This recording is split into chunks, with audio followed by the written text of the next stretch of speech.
오늘 주실 하나님의 말씀은 민수기 8장 5절에서 11절까지 말씀입니다. 민수기 8장 5절에서 11절입니다.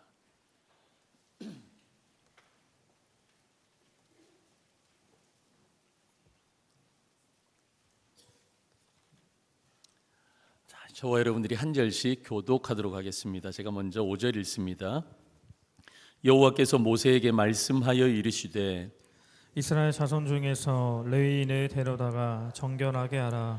너는 이같이 하여 그들을 정결하게 하되 곧 속죄의 물을 그들에게 뿌리고 그들에게 그들의 전신을 삭도로 밀게 하고 그 의복을 빨게 하여 몸을 정결하게 하고 또 그들에게 수송아지 한 마리를 번제물로 기름 섞 구운 고운 가루를 그 소제물로 가져오게 하고 그 외에 너는 또 수송아지 한 마리를 속죄 제물로 가져오고 레위인을 회막 앞에 나오게 하고 이스라엘 자손의 온 회중을 모으고 레위인을 여호와 앞에 나오게 하고 이스라엘 자손이 그들에게 안수하게 한 후에 함께 읽습니다. 아론이 이스라엘 자손을 위하여 레위인을 흔들어 바치는 제물로 여호와 앞에 드릴지니 이는 그들에게 여호와께 봉사하게 하기 위함이라. 아멘. 오늘은 이 선물이라는 주제로 오늘 말씀을 좀 나누려고 그래요. 제가 평일날 교회로 오는 길에 값진 선물을 받은 적이 있어요. 우리 교회에 다니시는 어떤 젊은 엄마와 꼬마 아이인데 지나가다가 그 엄마가 저한테 목사님 안녕하세요 인사하더라고요. 저도 안녕하세요 인사했습니다. 근데 이 아기 엄마가 아기에게 목사님한테 인사해야지 하는 거예요. 근데 아이가 저를 반드시 보는데 누군지를 잘 모르는 것 같아요. 교회에서는 이제 양복도 입고 머리도 뭐 좀 바르고 좀 괜찮게 이렇게 오는데 평일날에 저를 만나보신 분은 아시겠지만 깨째째하니 그냥 동네 옆집 아저씨처럼 제가 그냥 그렇게 다니거든요. 그러니까 동일 인물이라고 아이가 생각을 못한 것 같아요. 그랬더니 엄마가 아이에게 이렇게 말하는 겁니다. 우리 목사님이잖아 그러는 거예요. 그랬더니 아이가 저를 뻔하게 쳐다보면서 이제 그렇게 알고 보니까 좀 이렇게 알겠는 거예요. 그래서 우리 목사님이시네 안녕하세요 목사님 하고 꼬마가 인사를 하더라고요. 전 이게 있잖아요. 그 어떤 선물보다 엄청난 큰 선물이었습니다. 제가 몇 번 말씀드렸는데 제가 저희 교회 3, 4년 전 부임할 때 제가 받았던 질문이 있어요. 목사님 중동교회에서 이루고 싶은 소망이 있으세요? 하고 누군가 저한테 물어봤습니다.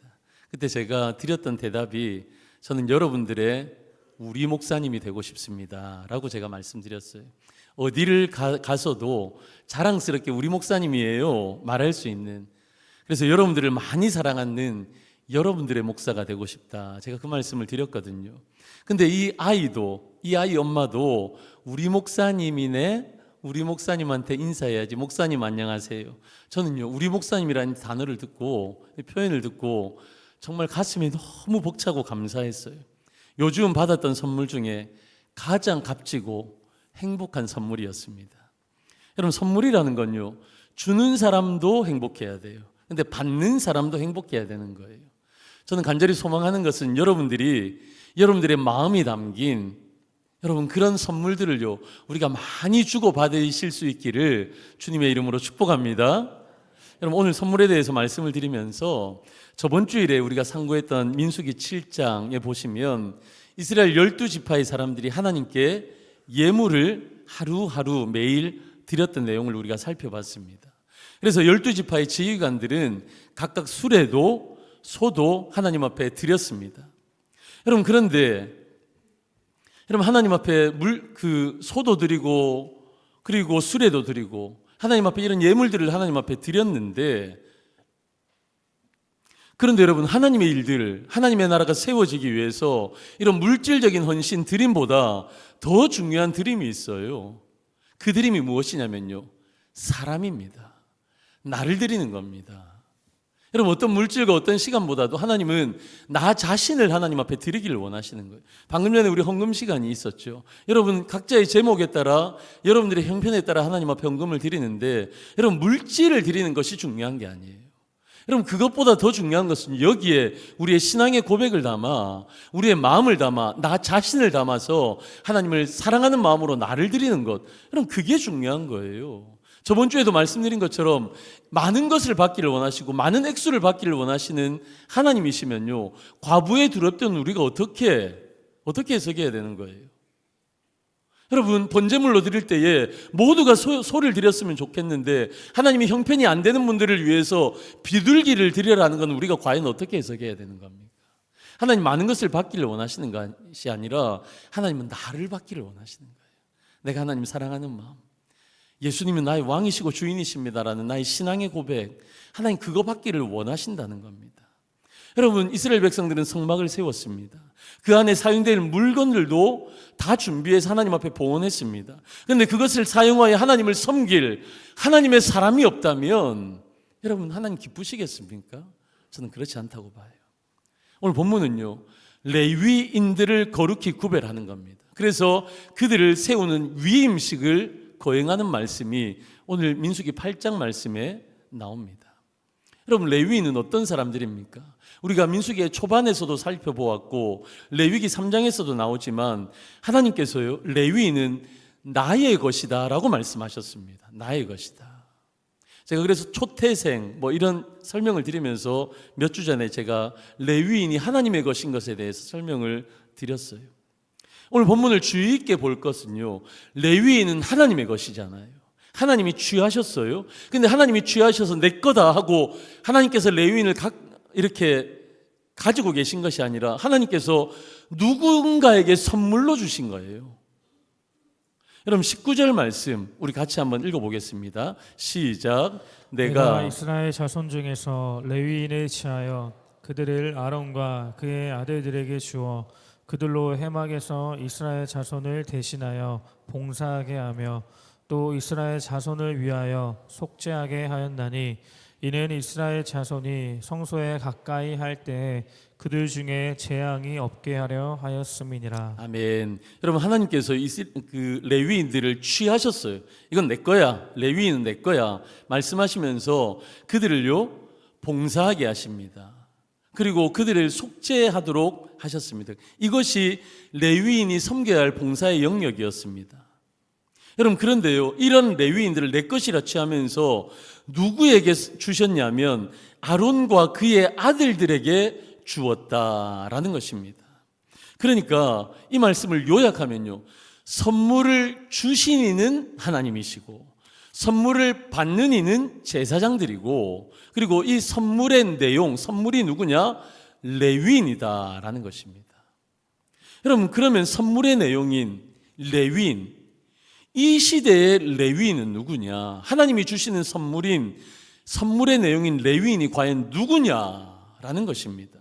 히브리서 5장 5절 우리 같이 읽습니다. 시작. 또한 이와 같이 그리스도께서 대제사장 되심도 스스로 영광을 취하심이 아니요 하였음이니라. 아멘. 5장 10절 한 번 더 읽습니다. 시작. 하나님께 멜기세덱의 반차를 따른 대제사장이라 칭하심을 받으셨느니라. 아멘. 히브리서 5장에서 10장까지는요, 히브리서는 구약을 잘 드러내주는 말씀이거든요. 특별히 히브리서 5장에서 10장까지는 예수님께서 우리의 대제사장이 되신다라는 말씀을 계속해서 풀어서 설명해 주십니다. 그러니까 여러분, 이 민수기에 이 말씀을요, 구약적인 표현으로 히브리서로 다시 한번 돌아와서 다시 한번 이것을 우리 시대로 재해석하면요, 선물을 주신 분은 하나님, 선물을 받는 이는 대제사장 되시는 예수님이 선물을 받으시는 거예요. 그리고 선물의 내용인 레위인이 누구냐? 그리스도인, 저와 여러분들이라는 거예요. 그러니까 이 시대의 레위 지파가 누구냐? 저와 여러분들 성도들입니다. 하나님의 자녀들입니다. 여러분, 여기에서 우리의 사고가요, 구약적인 사고를 너무 많이 가지고 계세요. 여러분들 가운데 이 시대의 레위 지파가 누구냐? 하나님의 말씀을 수종 들고 예배를 수종 드는 사람들이 누구냐 했을 때 여러분들 누구라고 생각하세요? 목사님이시잖아요. 우리 교육자들이잖아요. 여러분 그렇게 구약적인 사고방식으로 생각하시는 분들이 많아요. 그런데 여러분 이 시대의 레위 지파는요, 이 시대의 레위인은 목사님들이 아니에요. 물론 저도 레위 지파입니다. 그런데 저와 여러분 우리 모두가 레위인이고 레위 지파라는 사실입니다. 그러니까 이렇게 해석이 가능합니다. 레위인이 제사장들에게 주어진 선물이므로 이제 레위인은 제사장의 것이 된 것처럼 이제 우리 신약시대로 넘어와서 우리 그리스도인은 예수님께 드려진 선물이기에 우리는 예수님의 것이다 라는 것이 판명이 나는 겁니다. 이해가 가시나요? 그래서 로마서 1장 6절에는 이렇게 말씀하십니다. 같이 읽습니다. 시작. 너희도 그들 중에서 예수 그리스도의 것으로 부르심을 받은 자니라. 아멘. 여러분 이제 우리는요 누구의 것이라고요? 예수님의 것이.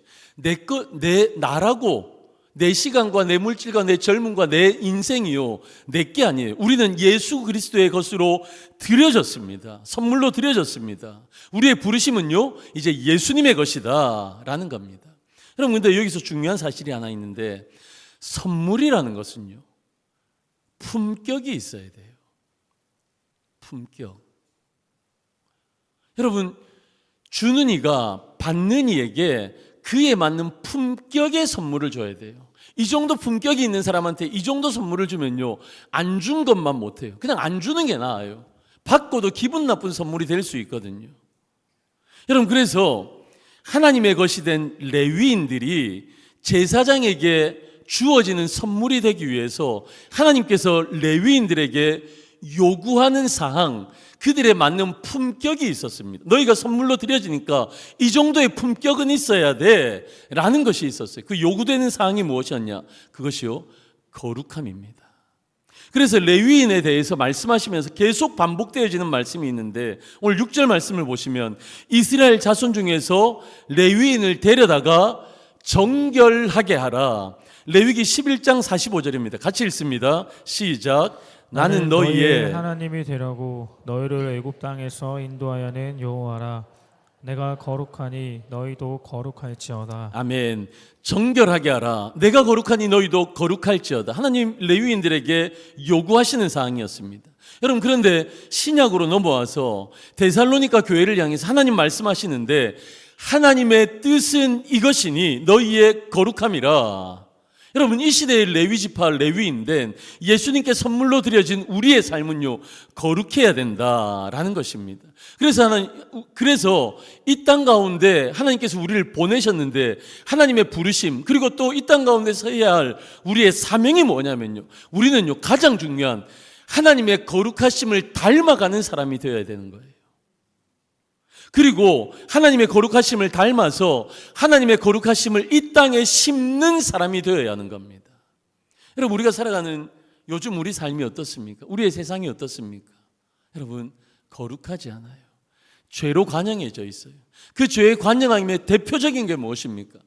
여러분 모두가 자기가 주인 되어져서 여러분 욕심을 부리고 살아갑니다. 음란한 가운데 살아갑니다. 여러분 하나님이 주인이 아니라 내가 주인 되어서 사사시대처럼 자기가 왕되어 살아가는 그런 시대 속에서 살아갑니다. 거룩하지 않아요. 그런데 여러분 우리의 이 땅 가운데 사명이 뭐라고요? 우리는 거룩함을 유지하며 살아가야 됩니다. 내가 거룩하니 너희도 거룩하라. 그래서 주님의 거룩하심을 닮아가야 되고요, 하나님의 거룩하심을 이 땅에 심는, 이 땅 가운데 거룩하신 하나님의 나라를 세워가는 일에 하나님이 저와 여러분들을 부르신 겁니다. 그래서 우리 이 땅 가운데 레위인으로 레위 지파로 살아가는 우리는요 거룩해야 합니다. 하나님께서 레위 지파의 사람들을 정결하게 하기 위해서 세 가지 상징적인 의식, 세리머니를 합니다. 그것이 뭐냐? 첫 번째는요 속죄에 물을 뿌리는 거예요. 두 번째는 전신을 삭도로 미는 거예요. 세 번째는 의복을 빠는 겁니다. 이 말씀이 오늘 읽었던 7절 말씀에 나옵니다. 우리 7절 같이 읽습니다. 시작. 너는 이같이 하여 그들을 정결하게 하되 곧 속죄의 물을 그들에게 뿌리고 그들에게 그들의 전신을 삭도로 밀게 하고 그 의복을 빨게 하여 몸을 정결하게 하고. 아멘. 여러분 여기 나오는 속죄의 물을 뿌리는 것, 의복을 빠는 건 좀 이해가 되어져요. 근데 정결 예식에서 전신을 삭도로 민다, 여러분, 이거는 조금 우리가 주목해 볼 필요가 있습니다. 그들의 전신을 삭도로 밀게 하고, 이게 무슨 의미일까요? 여러분, 전신을 삭도로 민다. 요즘 우리 젊은이들이요, 왁싱이라는 걸 해요. 왁싱 아시나요? 들어보셨나요? 몰라도 좀 아는 척을 하셔야지 좀 젊어 보입니다. 젊은이들이 왁싱을 하는데 그게 뭐냐, 몸에 있는 털을 다 미는 거예요. 여러분, 이 왁싱의 근거가요, 성경에 나오는 거예요. 오늘 본문에 전신의 털을 삭도로 민다. 여러분, 우리 젊은이들이 이 왁싱을 하는데 이 왁싱의 의미가 뭐냐? 이 전신의 털을 삭도로 민다는 이 행동은요, 하나님의 말씀에 대한 절대적인 복종의 태도를 의미하는 거예요. 여러분, 이 말씀은요, 신약에 오면 이것과 흡사한 말씀을 예수님이 하십니다. 누가복음 9장 23절입니다. 같이 읽습니다. 시작. 또 무리에게 이르시되 아무든지 나를 따라오려거든 자기를 부인하고 날마다 제 십자가를 지고 나를 따를 것이니라. 아멘. 여러분, 이것이요, 왁싱의 의미예요. 전신의 삭도로 미는 거예요. 여러분, 이것이요, 뭐냐면 전신의 털을 삭도로 미는 이 행동이 신약 성경에서 예수님이 말씀하시는데 자기를 부인하는 것과 같다라는 거예요. 여러분, 우리는 어떤 사람들입니까? 우리는요, 어떤 사람이냐면 죄인이에요. 죄가 드러난 사람은 죄가 드러난 죄인이지만 우리처럼 몰래 숨어서 죄를 짓는 사람은, 그런 사람들도 죄인이에요. 우리는 죄인이에요. 우리의 속을 보면요, 우리 안에 선한 것이 없어요. 여러분, 우리는 질투하죠, 원망하죠, 불평하죠. 여러분, 우리 속에 음란이 있죠. 여러분, 우리는요, 모두가 죄인입니다. 우리 안에 선한 것이 없습니다. 여러분, 우리는 모두 다, 우리 머리부터 발끝까지 선한 것이 없어서 우리는 모두 다 부정한 사람들입니다. 그런데요, 어떻게 거룩이 가능합니까? 우리 자신을 부인해야 돼요. 우리 자신을 부인하지 않고서는 하나님을 기쁘시게 하는 거룩함에 이를 수가 없는 겁니다. 여러분, 그래서요, 이 전신을 삭도로 미는 것, 여러분, 이건요, 정결하게 되어지는 방법 중에 하나였습니다. 여러분, 이 정결 의식이 끝나고 나면 하나님께서 말씀하십니다. 예배를 드려라. 번제와 소제와 속죄제를 드려라 말씀하십니다. 우리 8절 한번 같이 읽습니다. 시작.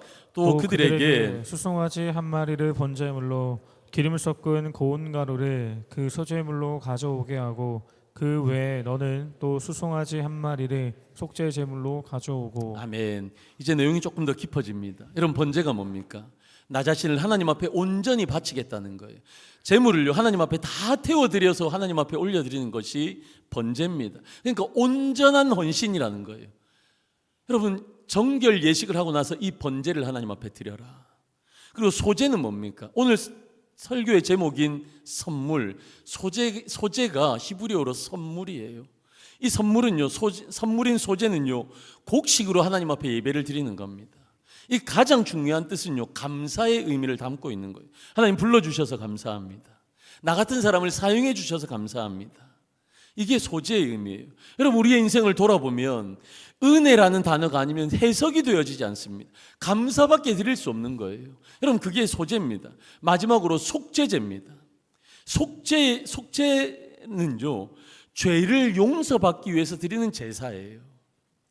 지금 레위 지파의 임직식입니다.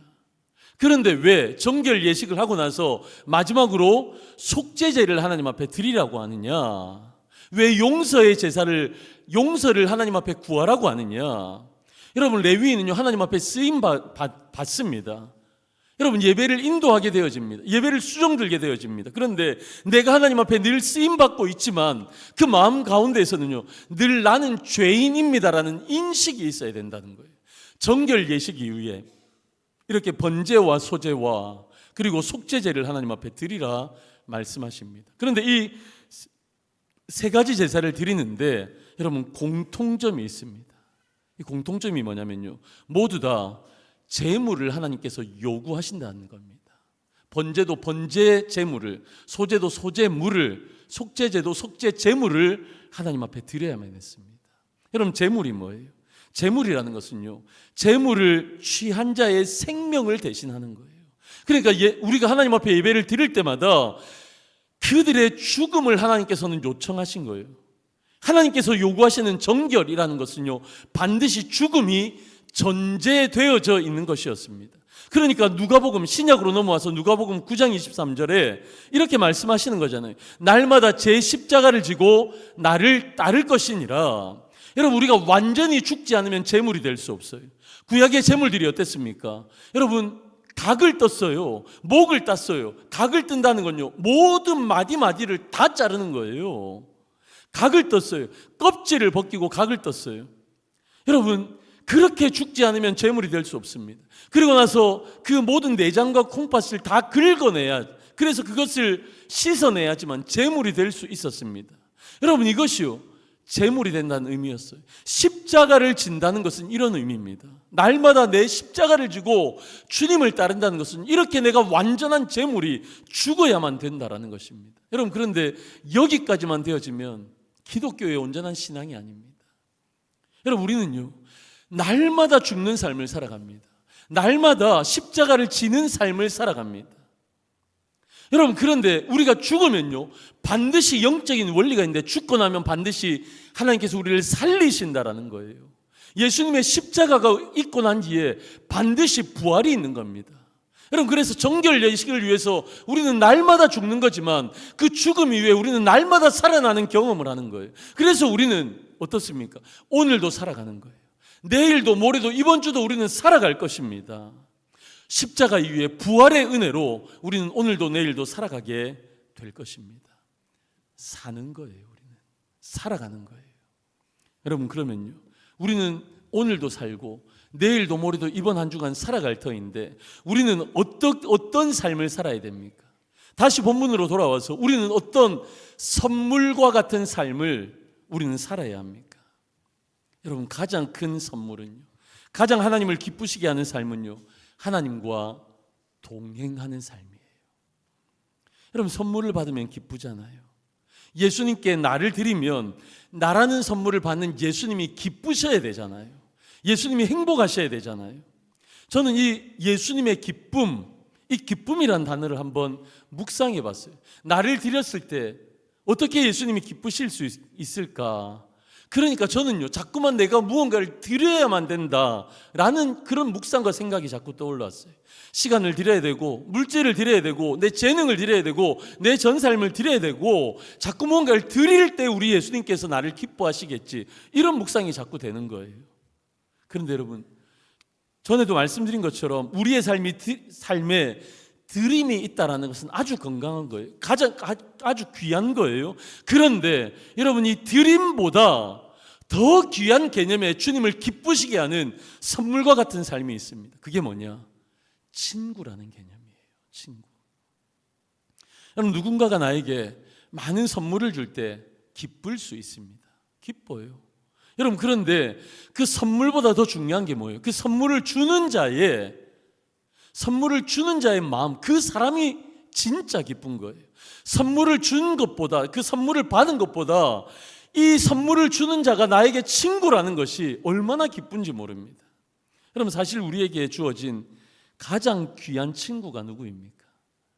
이 땅 가운데 하나님께서 우리 가운데 주신 가장 귀한 친구, 선물은요, 배우자예요. 배우자. 여러분, 모두가 나를 떠나가도 마지막까지 나와 함께 할 수 있는 사람이 배우자라면 배우자가 우리 가운데 가장 좋은 친구예요. 제가 어제 결혼식이 있어서 서울을 다녀왔습니다. 갔는데 이제 제가 주례도 아니고 아무 순서가 없어서 정말 편하게 뒤에서 결혼식에 참여했어요. 제가 결혼식을 가면요, 꼭 제가 보는 사람이 있어요. 신랑 신부도 보고 하객들도 보지만 저는요, 신부의 아버지를 꼭 주의 깊게 바라봅니다. 왜 그런지 아시겠죠?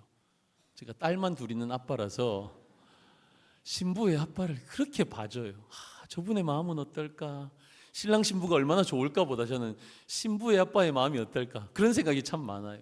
어제 그 신부의 아빠를 제가 봤어요. 신부의 아빠를 봤는데 그 신부의 아빠가요, 막 하객들을 맞을 때 악수하고 인사하고 환하게 웃더라고요. 그리고 사위를 안아주고 딸을 안아줄 때도 환하게 웃어요. 근데 자리에 들어가서 혼자 앉아 있을 때는요, 세상에 불만이 이런 불만이 없더라고요. 정말 어떻게 표정이 저렇게 굳어 있을까? 저는 그 마음이 조금 이해가 되죠. 딸을 보내는 아빠의 마음이 그럴 수 있겠다. 제가 이 말씀을 왜 드리냐면 그럼 모두가 다 떠나가요. 우리가 그렇게 귀하게 키운 우리 딸들도 우리 아들들도 다 내 곁을 떠나갑니다. 품 안에 있는 자식이라 하잖아요. 그런데 마지막까지 나와 함께 있는 최고의 친구가 누굽니까? 내 배우자입니다. 그럼 혹시 남편과 아내분과 옆에 같이 앉아 계신 분 계시면 딴 사람 안 보게 밑으로 손 넣어서 한번 손잡아 주세요. 중간에 자녀들이 있네. 너네 눈치 없이 왜 엄마 아빠 사이에 앉아 있니? 손 한번 잡아주세요. 가장 좋은 친구입니다. 제가 이 말씀을 왜 드리냐면 진짜 좋은 배우자의 조건이 뭐냐 이 말씀을 드리려고 그래요. 같이 있을 때 편한 사람이에요. 돈 많이 벌어주는 남편이 진짜 좋은 배우자가 아니라 나랑 같이 있을 때 나를 편안하게 해주는 사람, 어떤 상황이어도 내 마음을 편하게 해주는 사람, 그 사람이요 진짜 배우자의 제일 좋은 조건입니다. 여러분 혹시 안전기지라는 말을 들어보셨습니까? 그 사람의 얼굴만 보아도 긴장이 풀릴 때, 아무것도 하지 않아도 존중받는 감정을 느낄 때, 여러분 그때 쓰는 말이 안전기지라는 말이에요. 내가 나여도 괜찮은 겁니다. 그런 안정감, 여러분 요즘 이 시대는요 이 안정감이 굉장히 중요해요. 여러분 돈과 성공과 좋은 집과 좋은 차, 이런 거창한 것들로 우리가 진짜 사고 싶은 게 뭐예요? 진짜 사고 싶은 건요 내 편을 만들고 싶은 거예요. 내 편이 더 많았으면 좋겠는 거예요. 여러분 그 내 편이요 내 남편이 되고 아내가 되어야 되는 거예요. 여러분 제가 오늘 목사님의 설교를 들었습니다. 이 목사님이 신학교 4학년 때였대요. 당시 80년대 초반이라서 나라가 굉장히 80년대 초반 어지러운 상황이었잖아요. 그래서 교회도 어지러웠고, 그래서 한국교회에 많은 운동이 일어났는데 그 운동이 뭐냐면 성도들이 기도원으로 들어가는 운동이 많이 일어났다는 겁니다. 그런데 여러분 그 당시에는요 기도도 중요했습니다. 그런데 더 중요한 건요 말씀으로 돌아가는 운동이 필요한 때였는데 여전히 기도원으로 가는 운동이 활발한 때였습니다. 그런데 이때에 이 목사님의 친구가 이런 말을 한 거예요. 친구야, 나는 요즘 버스에서도 기도하고 길을 걸으면서도 기도해. 여러분 그 말을 했다는 거예요. 여러분 요즘은 이 말이 너무 당연한 겁니다. 제가 자주 여러분들에게 말씀을 드리지만 여러분들의 상황과 형편이 새벽 예배 매일 나오실 수 있나요? 그러실 수 없는 분이 더 많아요. 경제활동을 하시면서. 그러니까 제가 무슨 말씀을 드립니까? 요즘 유튜브 잘 되어 있으니까 우리 목사님들 말씀 오래도 안 합니다. 10분에서 15분 넘지 않아요. 여러분 지하철에서도, 여러분 버스 안에서도 남편 아이들 다 출근시키고 학교 보내고 나서 여러분들의 첫 시간에 그 유튜브로 말씀을 들으십시오. 그리고 묵상하고 나서 기도하는 시간 가지면 되는 거예요. 여러분 요즘은요 이게 너무 당연한 거예요. 버스에서도 기도하고 길을 걸으면서도 기도하는 건 너무 당연한데 그 당시는 이 표현이 너무 충격적인 표현이었다는 거예요. 근데 더 충격적인 표현이 있습니다. 그 친구가 이 말을 덧붙여서 합니다. 그리고 늘 하나님 말씀이 생각나. 여러분 그때까지만 해도 교회에 와야지만 예배를 드리는 시절이었습니다. 교회에 와서 예배를 드려야지만 예배를 드린다고 하는 시대, 기도원 가서 불 받아야지 기도 좀 했다라고 하는 시대, 소나무 하나는 뽑아야지 내가 예수 잘 믿고 있다라고 말하는 시대, 그런 시대였어요. 그런데 이 친구는요 그런 시대 속에서도 이미 삶의 예배를 드리고 있었던 거예요. 삶 속에서 예수님과 동행하니까 예수님 안에서 안정감을 누리고 있었던 거예요. 하나님과 함께하는 삶을 누렸기에 그 어디나 내가 천국이다. 내가 걸어가면서도 기도하고 버스 안에서도 기도하고 하나님의 말씀을 묵상한다. 하나님과 함께하는 삶을 누렸다는 겁니다. 여러분 진짜 하나님을 기쁘시게 하는 삶이 무엇입니까? 진짜 하나님 앞에 우리가 선물과 같이 드려지는 우리의 삶이 무엇입니까? 여러분 예수님과 동행하는 삶이 우리 하나님께서 가장 기뻐하는 삶이고 예수님 앞에 선물과 같은 삶인 줄로 믿습니다. 주님과 동행하는 삶. 성경에 보시면 에녹이 나옵니다. 에녹은요 별다른 인생이 아니었습니다. 그의 이야기는요 아주 짧습니다. 그런데 그의 삶의 가장 큰 특징이 무엇이냐? 성경은 말씀하시는데 하나님과 동행하는 삶을 살았다 말씀하십니다. 창세기 5장 24절에 에녹이 하나님과 뭐 했다고요? 동행하더니. 에녹의 삶을 한마디로 표현하면 하나님과 동행한 삶이었습니다. 이 하나님과 동행한 에녹의 삶을 히브리서 11장에서는 이렇게 해석하십니다. 같이 읽습니다. 시작. 믿음으로 에녹은 죽음을 보지 않고 옮겨졌으니 하나님이 그를 옮기심으로 다시 보이지 아니하였느니라. 그는 옮겨지기 전에 하나님을 기쁘시게 하는 자라 하는 증거를 받았느니라. 아멘. 여러분, 에녹의 인생을 요약하면요, 에녹은 하나님과 동행하는 삶을 살았습니다. 하나님과 동행하는 삶. 그는 그래서 하나님, 이 동행하는 삶에 하나님이 해석해 주시는데, 에녹의 삶은 나를 기쁘게 하는 삶이었어. 하나님 말씀하십니다. 에녹은요, 무슨 대단한 일을 하지 않았습니다. 대단한 업적을 남기지 않았습니다. 엄청나게 거부가 되어져서 엄청난 액수의 헌금을 드린 것도 아니었습니다. 단순하게 하나님과 동행하는 삶을 살았다라는 것입니다. 동행이 뭐예요? 동행은요, 그냥 함께 손잡고 함께 걸어가는 거예요. 대단한 것도 아닙니다. 그랬더니 하나님께서 기뻐하셨다. 하나님 앞에 선물과 같은 삶이 되었다라는 것입니다. 사랑하는 성도 여러분, 오늘 말씀을 정리하면서, 여러분, 부부가 서로에게 안정함을 누리고 평생의 동반자로 살아갑니다. 그것이 서로 안에 가장 큰 기쁨이고 행복입니다. 어떤 성공과 어떤 부와 여러분 어떤 좋은 것보다 부부 안에 서로 안정감을 누리고 살아가는 것, 여러분, 이것이 가장 큰 행복이고 기쁨이고 서로 안에 선물이잖아요. 여러분, 우리 그렇게 하나님 앞에 나아가기를 간절히 축원합니다. 여러분, 우리 하나님의 기쁨으로 살아가십시다. 하나님 앞에 드려진 선물로 우리 살아가십시다. 무언가를 많이 드리는 것도 중요하지만 우리 예수님 손잡고 주님과 함께 동행하며 살아가는 것, 여러분, 이것이 하나님께서 가장 기뻐하시는 삶인 줄로 믿습니다. 이것이 가장 귀한 선물의 삶인 줄로 믿습니다.